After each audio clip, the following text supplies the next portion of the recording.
Unsolved Mysteries.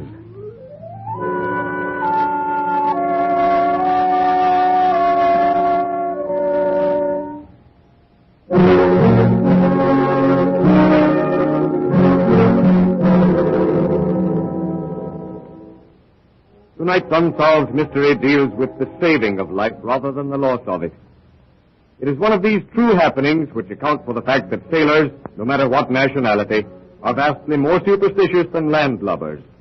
And when one considers the extraordinary happening aboard the Lure Lane, who can be so bold as to blame them?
It is Christmas Eve aboard the liner Lauretania.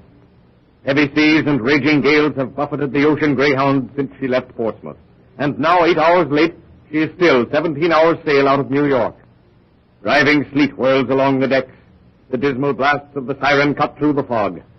But below, Captain Morris, in order to offset the disappointment of the passengers at not landing in time for Christmas Eve dinner, has ordered the salon decorated and an appropriate dinner served.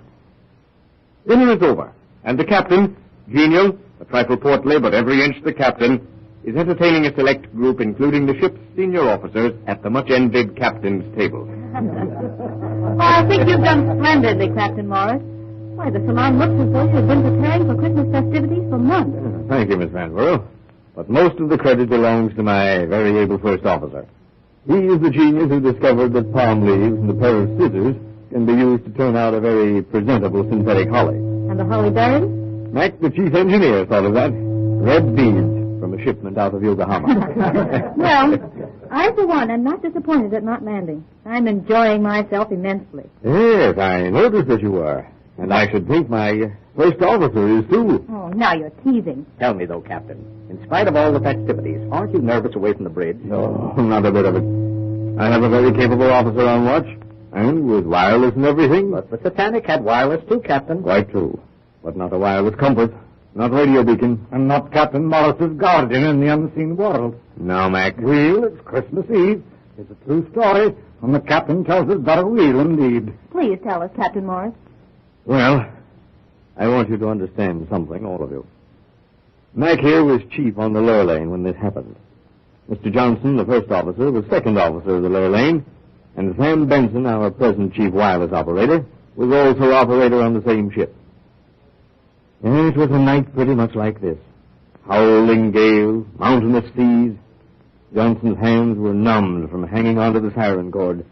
The crew was well nigh exhausted from standing double watches, and Sam Benson and his assistant Tommy were in the stuffy little wireless cabin.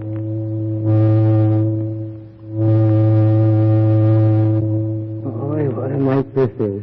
Yes, almost any minute I expect the wireless cabin to be blown clear off the deck. Maybe I'd better get out there and loosen that rat tail. That line will get so tight we'll have the antenna crashing down on the deck. I loosened it about an hour ago. You ought to be all right.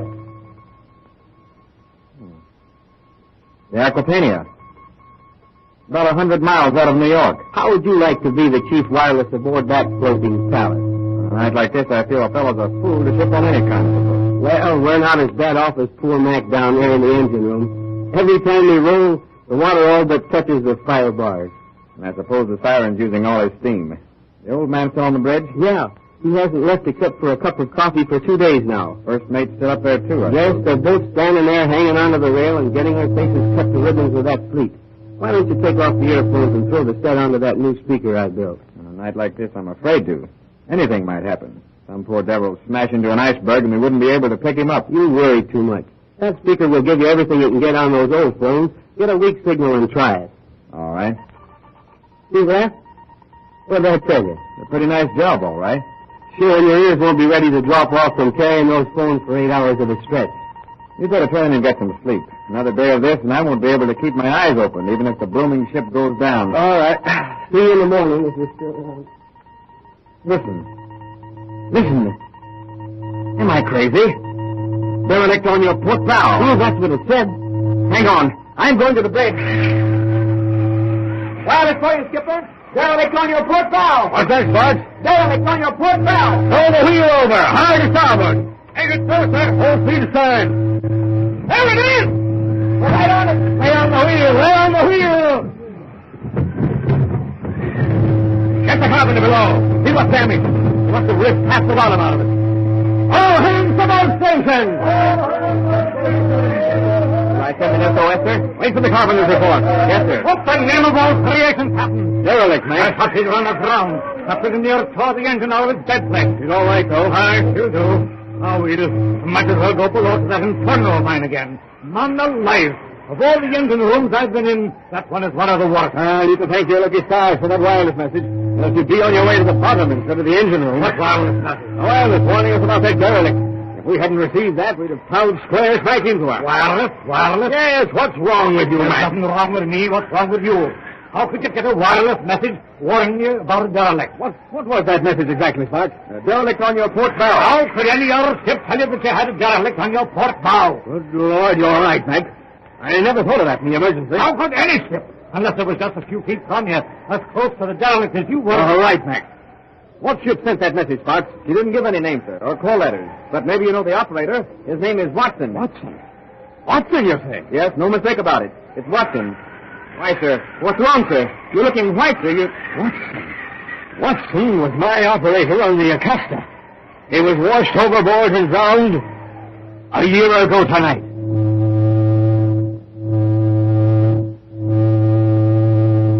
Why, I hardly know what to say. What to think. There are two of us, Miss Vanborough. I never have known what to think. Could your wireless operator not have been mistaken? One might, but not two. Remember, both of them read the message. And what if they were both mistaken? That does not do away with the fact that all of our lives were saved by the warning that we were bearing down on a derelict. There was no way in the world that any other ship could have known of the position of that derelict. And no other Watson could have sent that message? No, Miss Vanborough. No other Watson. Have you no explanation, Captain? Yes, I have an explanation. But whether or not it will satisfy you is another question. Well, any sort of explanation of an affair like that would be welcome. After you've heard from your sponsor, you will hear the captain's explanation of the wireless mystery.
Ladies and gentlemen, the solution for which you have been waiting.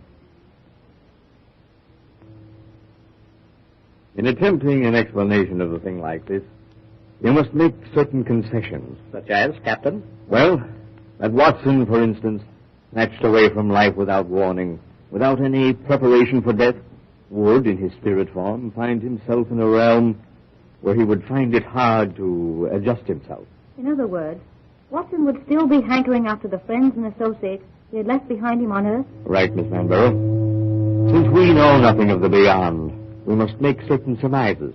And if we accept the belief that consciousness lives on for eternity, then Watson would be entirely aware of the life he had so abruptly left. Watson would be in a realm where time meant nothing. Yesterday, today, and tomorrow would all be one. Yes. And in that realm of timeless things, Watson would see that derelict bearing down on us, his friends.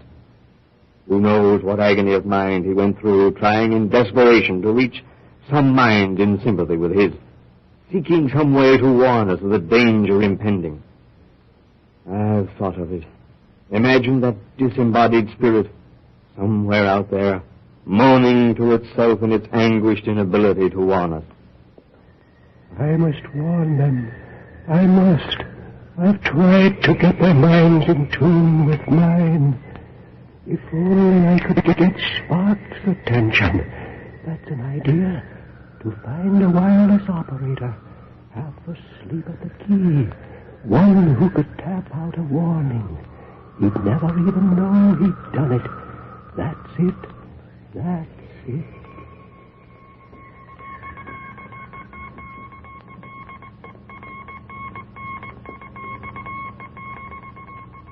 And so, somewhere aboard a ship, a sleepy wireless operator under the influence of Watson taps out the warning message that saved the Lurlane and her crew, leaving the seas, that realm of mysteries, another unsolved mystery.